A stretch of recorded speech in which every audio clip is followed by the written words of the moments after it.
महिला शक्ति, मातृशक्ति ये प्रमुख भूमिका निभाएगी। हमारे आप देखते हैं स्टेज पर भी मैसेज देने के लिए, आप लोगों को बताने के लिए हमारी मातृशक्ति ही पंजाब की हमारी प्रमुख बहनें यहाँ बैठी हैं। इनका भी विषय यही है। फिर भी श्रीमती बेबी रानी मौर्य जी उत्तर प्रदेश से चल के आई हैं और इनको भी सारे विषय का, जो कि पहले राज्यपाल भी रही हैं, बहुत समय से राजनीति से जुड़ी हुई है, जितना मैंने बताया शायद इससे भी ज्यादा इनको जानकारी होगी। तो मैं निवेदन करूंगा बेबी रानी मौर्य जी को कि आपको अपने श्रीमुख से आप भी कुछ बताएं, इसके बाद फिर हम प्रश्नोत्तर को लेंगे। धन्यवाद भाई साहब। यहाँ उपस्थित जालंधर के सभी मीडिया बंधुओं, हमारी पार्टी के सभी वरिष्ठ अधिकारीगण, मीडिया प्रभारी जोशी जी और मेरे साथ मंच पर बैठी सभी बहनें, इनमें इनके पास कोई ना कोई दायित्व है, कोई महामंत्री है, कोई पार्षद है, कोई प्रदेश उपाध्यक्ष है, कोई पूर्व अध्यक्ष है और हम सब के बहुत ही आदरणीय हैं।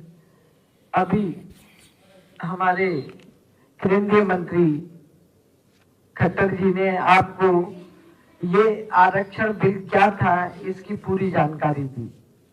उन्हीं की बात को आगे बढ़ाते हुए मैं आप सबको ये बताना चाहती हूँ कि जब ये बिल नारी अभिनंदन बंधन 2023 बिल संसद में पेश हुआ 16 तारीख को और 17 को जब इसकी मत पड़ने थे, तो जो हमारी विरोधी पार्टियां हैं उसमें चाहे कांग्रेस हो, चाहे सपा हो, चाहे टीएमसी हो, चाहे अन्य डीएम जो भी हो, उन्होंने सबने मिलके, चाहे आम आदमी पार्टी हो, सबने मिलके जो देश की आधी आबादी है महिलाएं, उनके इस अधिनियम को गिरा दिया। ये इतना बड़ा अपमान है महिलाओं का। महिलाएं सब कुछ सह लेती हैं लेकिन अपना अपमान नहीं सहेंगी वो, और इसका आक्रोश इन्हें आगामी चुनावों में भोगना पड़ेगा। महिला महिला होती है। हमारे प्रधानमंत्री जी की नीयत साफ है। अगर नीयत साफ नहीं होती तो महिलाओं के लिए शौचालय क्यों बनवाते, वो महिलाओं के लिए उज्ज्वला गैस योजना क्यों लेके आते, वो महिलाओं के लिए विद्युत निःशुल्क विद्युत योजना क्यों लेके आते, वो महिलाओं के लिए आयुष्मान कार्ड क्यों बनवाते। क्या उन्होंने ये सोचा था कि हमें वोट देंगी? वो केवल अभी जो हर घर को नल की जो व्यवस्था की है वो महिलाओं के लिए की है, जिससे उनका समय बचे, उन्हें दूर पानी लेने नहीं जाना पड़े। उनको गैस सिलेंडर निःशुल्क इसलिए दिए जाते हैं कि वो अब जंगलों में जाके लकड़ी काट के नहीं लाए, अपने घर पर अपने गैस जलाएं और भोजन बनाएं, जिससे उनकी आंखें भी ठीक रहें और फेफड़े भी ठीक रहें। अनेक ऐसे कार्य हमारे प्रधानमंत्री जी ने किए और इसी के चलते वो ये अधिनियम वंदन बिल लेके आए, केवल क्योंकि उनकी नीयत साफ थी। वो चाहते थे कि आधी आबादी को उनका हक मिले, लेकिन इन पार्टियों ने मिलके उस हक को उनसे छीना है और इस हक को छीनने के कारण जो आगामी जो भी चुनाव होंगे उनमें ये सब महिलाएं उन्हें जवाब देंगी। भाइयों, मैं आपको बताना चाहती हूँ मीडिया बंधुओं को कि जब पंचायती राज में महिलाएं इतने अच्छे कार्य कर रही हैं, निर्णय ले रही हैं, अगर वो पार्लियामेंट में आ जाती, वो विधानसभाओं में आ जाती, तो देश की प्रगति और उन्नति में कितनी सहायक होती, कितना हमारा देश आगे बढ़ता है। आज महिलाएं केवल चौके चूल्हे तक सीमित नहीं है, अब वो चौके चूल्हे से बाहर निकल के वो देश की राजनीति करना चाहती हैं, देश के लिए काम करना चाहती हैं, वो व्यापार करना चाहती हैं, वो अपने लिए न सही समाज के लिए अनेक सामाजिक कार्य करती हैं। वो किस लिए भाइयों? कि हमारे जो गरीब तबका है, जो उनके बच्चे हैं वो पढ़े लिखे, महिलाएं आर्थिक रूप से सशक्त हों, महिलाएं बौद्धिक रूप से सशक्त हों, इसके लिए बहनें आज भी लगातार कार्य कर रही हैं।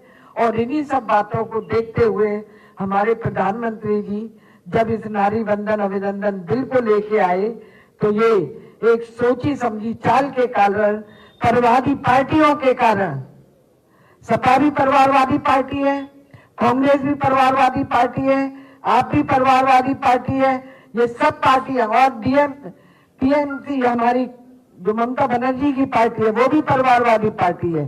केवल भारतीय जनता पार्टी ऐसी पार्टी है जो सबको साथ लेके, सबके विकास के लिए, सबको विश्वास में लेके कार्य करती है। भाइयों, मैं आपको इसलिए ये बात बता रही हूँ कि मैं खुद ऐसी समाज से आती हूँ।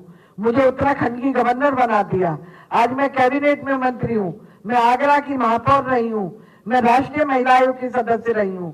तो ये हमारे प्रधानमंत्री जी की नीयत अच्छी है, वो सभी को आगे बढ़ाना चाहते हैं, तभी इस बिल को लेके आए थे और इस एक सोची समझी चाल के कारण ये बिल गिरा दिया। भाइयों और बहनों, हम आज आपको बता देते हैं कि ये जब 3 तलाक का बिल आया उसका भी इन्होंने विरोध किया, जब हमने राम मंदिर बनाया उसका भी इन्होंने विरोध किया, जब आयुष्मान भारत बनाया उसका भी इन्होंने विरोध किया, नया संसद भवन बना उसका भी विरोध किया, ये ऑपरेशन सिंदूर जब चलाया उसका भी विरोध किया।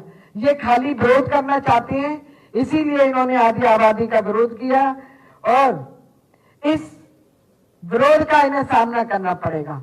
मैं बहनों से अपील करती हूँ कि ऐसी पार्टियों का विरोध करिए, इनको आगामी चुनाव में सबक सिखाइए, क्योंकि ये नहीं चाहते कि ये जो आधी आबादी है, जो बहनें हैं, ये आगे बढ़े, ये राजनीति में हिस्सा लेके राजनीति के बड़े पदों पर बैठे। आज हमारी राष्ट्रपति आदिवासी महिला है, वो देखिए सर्वोच्च पद पर बैठी है, वो किसने बनाया है? हमारे यशस्वी प्रधानमंत्री और भारतीय जनता पार्टी ने बनाया। तो महिलाओं के लिए जो पार्टी इतना कार्य कर रही है, उसकी यही मानना चाहिए कि उनकी नीयत साफ थी और इसीलिए इस बिल को लेके आए थे। अब ये पास इन्होंने नहीं होने दिया, इसकी जैसे घर में भ्रूण हत्या हो जाती है, ऐसी भ्रूण हत्या करने का कार्य इन लोगों ने किया है। मैं आप इस मंच के माध्यम से मैं इन सभी पार्टियों की निंदा करती हूं और मैं आपको ये बताना चाहती हूं कि जब बहनें अपनी पे आ जाए तो वो फिर किसी की नहीं मानती। अगर उनमें आक्रोश अब बढ़ना ही है, इतना अच्छा बिल आ रहा था, पिछले एक हफ्ते से महिलाओं में इतना उत्साह था, वो रैली कर रही थी, वो स्कूटी रैली निकाल रही थी, वो सम्मेलन कर रही थी, वो प्रधानमंत्री जी का आभार व्यक्त कर रही थी कि आप ये बहुत अच्छा कार्य कर रहे हैं, नारी अभिनंदन बिल लाके।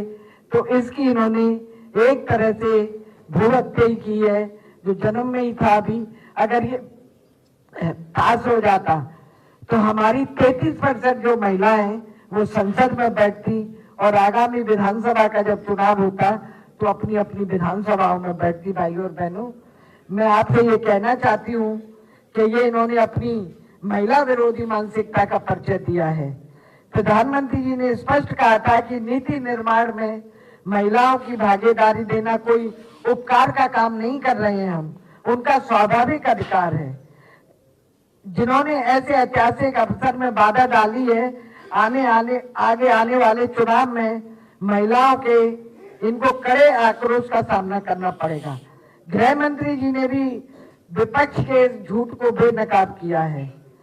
परिसीमन से किसी भी राज्य को कोई नुकसान नहीं होने वाला था, वरन उससे फायदा होता। परिसीमन से कुछ सीटें बढ़ती जो महिलाओं के खाते में जाती, ऐसा कार्य ये कर रहे थे। भारतीय जनता पार्टी महिला सशक्तिकरण और लोकतंत्र को मजबूत करने के लिए प्रतिबद्ध है और उसका अधिकार दिलाने के लिए वह महिला विरोधी ताकतों से दृढ़ता से लड़ेगी। यह ऐतिहासिक अवसर था, लेकिन 2 दिनों में केवल एक विधेयक सदन में नहीं गिरा, बल्कि कांग्रेस, सपा, टीएमसी, डीएमके और आप पार्टी ने मिलकर आधी आबादी को अपनी नजरों से गिरा दिया है। इन दलों ने केवल संवैधानिक संशोधन या परिसीमन से जुड़े विधेयकों का विरोध नहीं किया, बल्कि भारत की करोड़ों